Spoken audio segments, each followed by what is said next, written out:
അപ്പോൾ നമ്മൾ ഇന്നലത്തെ വീഡിയോ കണ്ട പോലെ ഇന്ന് നമ്മൾ കുമ്പിളുണ്ടാക്കാൻ പോവാണ്. സോ നമ്മൾ അതിനുള്ള ഇലയെല്ലാം കൂടെ കുറച്ച് നല്ല ഇല മാത്രം സെലക്ട് ചെയ്ത് മാറ്റി വെച്ചിട്ടുണ്ട് കേട്ടോ. സോ ഇന്ന് നമുക്ക് കുമ്പിളുണ്ടാക്കി തരുന്നത് ഷൈനിയമ്മയാണ്. അപ്പോൾ അമ്മ കാപ്പിയൊക്കെ കുടിച്ചിട്ടിരിക്കുകയാണ്. അത് കഴിഞ്ഞ് നമുക്ക് നേരെ കുമ്പിളുണ്ടാക്കാൻ പോവാം. അപ്പം നമ്മുടെ ചക്കയൊക്കെ ഒന്ന് സെറ്റ് ചെയ്ത് വെച്ചിട്ടുണ്ട് കേട്ടോ. ഈ ചക്ക ഞങ്ങളുടെ വീട്ടിലെത്തിയിട്ട് ഒരു രണ്ടല്ല കേട്ടോ, ഒരാഴ്ച ആകുന്നതേ ഉള്ളൂ. ഞങ്ങളുടെ പാലായിൽ നിന്ന് വന്ന ആ ചക്കയാണ് കേട്ടോ, അപ്പച്ചി കൊണ്ട് തന്ന ചക്കയാണ്. സോ ഇത് ഞങ്ങൾ അടത്തി വെച്ചിട്ട് വേവിച്ച് ഫ്രിഡ്ജിൽ വെച്ചിരുന്നതാണ് കേട്ടോ. എന്നിട്ട് ഇന്ന് രാവിലെ ഇന്ന് വൈകുന്നേരം എടുത്ത് ഇതൊന്ന് മിക്സിയിലിട്ട് ഒന്ന് അടിച്ചെടുത്തതിന് ശേഷമുള്ള പരുവാണ് കേട്ടോ ഇത്. പിന്നെ അതിലേക്ക് കുറച്ച് ഏലക്ക ചതച്ചിട്ടിട്ടുണ്ട്. അപ്പം നല്ല കളറായിരുന്നു കേട്ടോ ഇതിന്. യെല്ലോ, നല്ലൊരു പ്യുവർ യെല്ലോ, എന്താ പറയുന്നത്, കാണാൻ നല്ല അടിപൊളിയായിട്ടുള്ളൊരു കളറായിരുന്നു ഇത്. അതെനിക്ക് വർണ്ണിക്കണമെന്ന് അറിയത്തില്ല. പിന്നെ അതിലേക്ക് തേങ്ങ ഇട്ടിട്ടുണ്ട് കേട്ടോ. ഒരു കുമ്പളുണ്ടാക്കുന്നത് എങ്ങനെയാണെന്ന് ഞാൻ പറഞ്ഞു തരേണ്ട കാര്യമില്ല, എന്നാലും ഒരു വീഡിയോ എഡിറ്റ് ചെയ്യുമ്പോൾ നമ്മളിതൊക്കെ ചെയ്യണമല്ലോ, അതുകൊണ്ട് ഞാൻ പറഞ്ഞു തന്നെയാണ്. എനിക്കും അറിയത്തില്ലായിരുന്നു, പിന്നെ ഞാൻ ഈ വീഡിയോ ഇടുന്നത് കണ്ട് അങ്ങനെ അങ്ങ് പറയുന്നതേ ഉള്ളൂ. ഒരു മുറി തേങ്ങയാണ് കേട്ടോ, കാരണം അത് ചിരണ്ടിയത് ഞാനായതുകൊണ്ട് തേങ്ങയുടെ കണക്ക് എനിക്ക് നല്ലപോലെ അറിയാം. അപ്പം ഞാൻ ചിരണ്ടിക്കൊടുത്ത തേങ്ങയാണ്, അപ്പോൾ എനിക്കിതിൽ അവകാശമുണ്ടല്ലോ.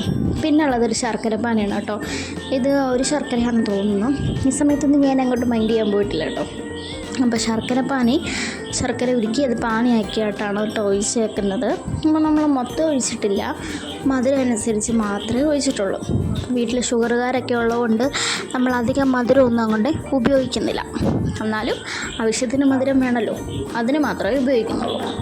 അപ്പോൾ അതേ ശർക്കര പാനിയൊക്കെ ഇട്ട് നല്ലപോലെ സെറ്റ് ചെയ്ത് നല്ലപോലെ കുഴാന്നിട്ടു. ഇനിയാണ് നമ്മുടെ മെയിൻ ഐറ്റം റവക്കൂട്ടം വരുന്നത്. അപ്പോൾ അതേ റവ നമുക്ക് കുറച്ചേ ഉണ്ടായിരുന്നുള്ളൂ, എന്നാലും മിക്കവരും റവയിലാണ് ഉണ്ടാക്കുന്നത്. പക്ഷെ ഞങ്ങൾ ഇതിൻ്റെ കൂടെ കുറച്ച് അരിപ്പൊടിയും കൂടെ മിക്സ് ചെയ്തിട്ടുണ്ട്, കാരണം റവ കുറവായിരുന്നു. പിന്നെ ഹർത്താലും ദിവസവും കൂടെ ആയതുകൊണ്ട് നമുക്ക് വെളിയിൽ കടയൊന്നും ഓപ്പൺ അല്ലാത്തതുകൊണ്ട് മേടിക്കാനും പറ്റിയില്ല. ഈ കുമ്പിളെന്നുള്ള കൊതി എല്ലാവരുടെയും തലച്ചോറ് ഫീഡ് ചെയ്ത് പോയതുകൊണ്ടും നമുക്കിനി അത് ഉണ്ടാക്കാതിരിക്കാനുള്ള ഓപ്ഷനും ഇല്ല. സോ അരിപ്പൊടി ഉണ്ടായിരുന്നു. അപ്പം റവയും അരിപ്പൊടിയും കൂടെ മിക്സ് ചെയ്തിട്ടായിരുന്നു നമ്മൾ ഈ കുമ്പിളം ഉണ്ടാക്കിയിരുന്നത്. പക്ഷേ നല്ല ടേസ്റ്റ് ഉണ്ടായിരുന്നു കേട്ടോ. അങ്ങനെ നമ്മൾ അവസാനം കുറച്ച് ഉപ്പൊക്കെ ഇട്ട് കേട്ടോ. അവസാനം അല്ല, പകുതിയായതേ ഉള്ളൂ ഉപ്പിട്ടു. ഞാൻ ഉപ്പിടാനൊന്നും പോകാറില്ല, കാരണം ഞാൻ എപ്പോൾ ഉപ്പിട്ടാലും ഭയങ്കര ഉപ്പ് കൂടുതലാണെന്നാണ് എല്ലാവരും പൊതുവെ പറയുന്നത്. അതുകൊണ്ട് ഞാനങ്ങനെ ഉപ്പിടാൻ പോകാറില്ല.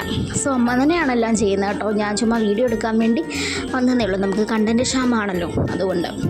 പിന്നെ കുറച്ച് അരിപ്പൊടി. ഈ കണക്കും കാര്യങ്ങളൊന്നും എനിക്കറിയാത്തതുകൊണ്ടാണ് ഞാൻ ഈ കുറച്ച് ഇച്ചിരി കൂടുതൽ എന്നൊക്കെ ഞാൻ പറയുന്നത്. അപ്പോൾ അരിപ്പൊടി നമുക്കൊന്ന് ഒരു തിക്നെസ് വേണമല്ലോ, ആ തിക്നെസ്സിന് അനുസരിച്ചുള്ള അരിപ്പൊടിയും കൂടെ നമ്മൾ ഇട്ടിട്ട് നല്ലപോലെ മിക്സ് ചെയ്തെടുക്കണം കേട്ടോ.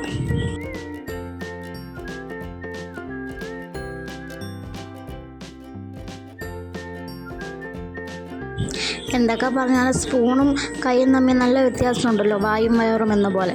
അതുപോലെ തന്നെയാണ് നമുക്ക് ഈ കൈ വെച്ച് ചെയ്യുമ്പോഴത്തേക്കും നമുക്ക് കുറച്ചുകൂടെ അമ്മയ്ക്ക് കുറച്ചും കൂടെ കംഫർട്ട് ഫീൽ ചെയ്യുന്നൊന്നും അമ്മ മാത്രമല്ല, എല്ലാവരും ഇങ്ങനെ കൈകൊണ്ട് തന്നെയാണ്. ഞാനിങ്ങനെ ഒരു പൊട്ടത്തരം വിളിച്ച് പറയുന്നതേ ഉള്ളൂ.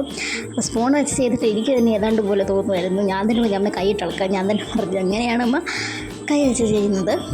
പിന്നെ നമ്മുടെ വീട്ടിൽ സാധനമല്ലേ, അപ്പം നമ്മുടെ കൈയൊക്കെ ഇടുന്നതിൻ്റെ ഒരു കുഴപ്പമില്ല.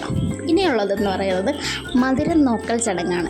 ഈ മധുരം നോക്കൽ ചടങ്ങെന്ന് വെച്ചാൽ ഇനി ഉണ്ടാക്കി കഴിഞ്ഞ് മധുരം കുറഞ്ഞു പോയി, മധുരം കൂടിപ്പോയി എന്നൊന്നും ആരും പറഞ്ഞുകൊണ്ട് വരാതിരിക്കാൻ വേണ്ടി ഞാൻ ഇച്ചിരി എല്ലാവരുടെ അടുത്ത് വായിക്കകത്ത് വെച്ച് കൊടുത്ത് മധുരം ഉണ്ടോ നോക്കാൻ വേണ്ടി. അപ്പോൾ ഇതേട്ടൻ ഓക്കെയാണ്, മധുരം ഉണ്ടെന്ന് പറഞ്ഞു. പിന്നുള്ളത് അപ്പയായിരുന്നു, അപ്പയ്ക്ക് കൊടുത്ത്. അപ്പോൾ ഞാൻ ആദ്യമേ ഏതാണ്ട് മുഖത്ത് തേക്കാൻ ചെന്ന പോലെ ഒരു എക്സ്പ്രഷനൊക്കെ ഇട്ടെങ്കിലും തിന്നെന്ന് തോന്നുന്നു, തുപ്പിക്കളഞ്ഞൊന്നും അറിയത്തില്ല. എന്തായാലും മധുരം ഉണ്ടെന്നൊക്കെ പറഞ്ഞു.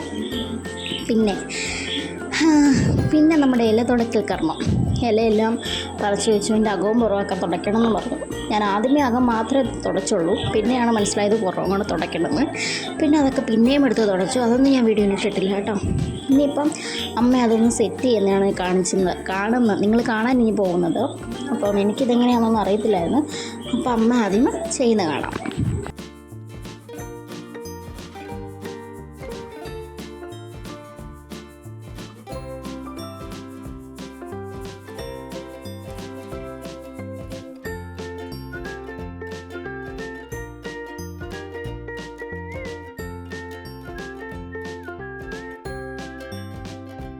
ഇതൊക്കെ എല്ലാ വീട്ടിലെ അമ്മമാരും ഇതിനൊക്കെ എക്സ്പേർട്ടായിരിക്കും. നമ്മൾ മാത്രമായിരിക്കും ഇതിന് ആദ്യം അവരൊന്ന് കാണിച്ചു തന്നതിന് ശേഷം അല്ലെങ്കിൽ യൂട്യൂബ് നോക്കി എന്തൊക്കെ. ഞാനാണെങ്കിൽ എന്തെങ്കിലും ഉണ്ടാക്കാൻ നേരത്ത് യൂട്യൂബ് ഒരു 4-5 തവണ തന്നെ നോക്കും കേട്ടോ. പക്ഷെ അമ്മമാർക്ക് ഇതൊക്കെ എളുപ്പമല്ലേ.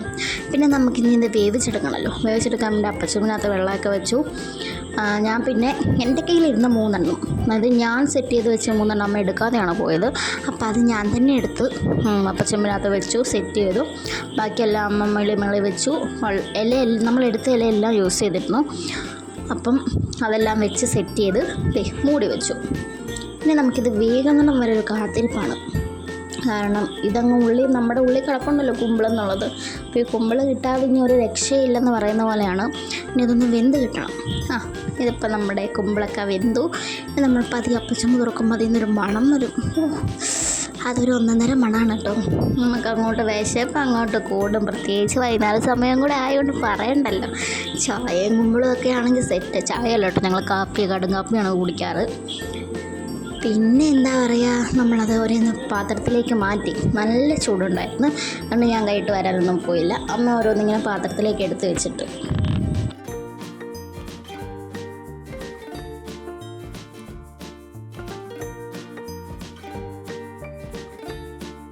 ചൂട് പോകാനായിട്ട് അമ്മ തന്നെ അതെല്ലാം ഒന്ന് ചെറിയ കത്തി കൊണ്ട് ചെറുതായിട്ട് ചെറിയ കഷ്ണങ്ങളാക്കി. ഞാനത് ഇതിനൊരു കഷ്ണം എടുത്ത് എൻ്റെ കിട്ടിയോട്ട് വായിക്കത്ത് വെച്ച് കൊടുത്തു.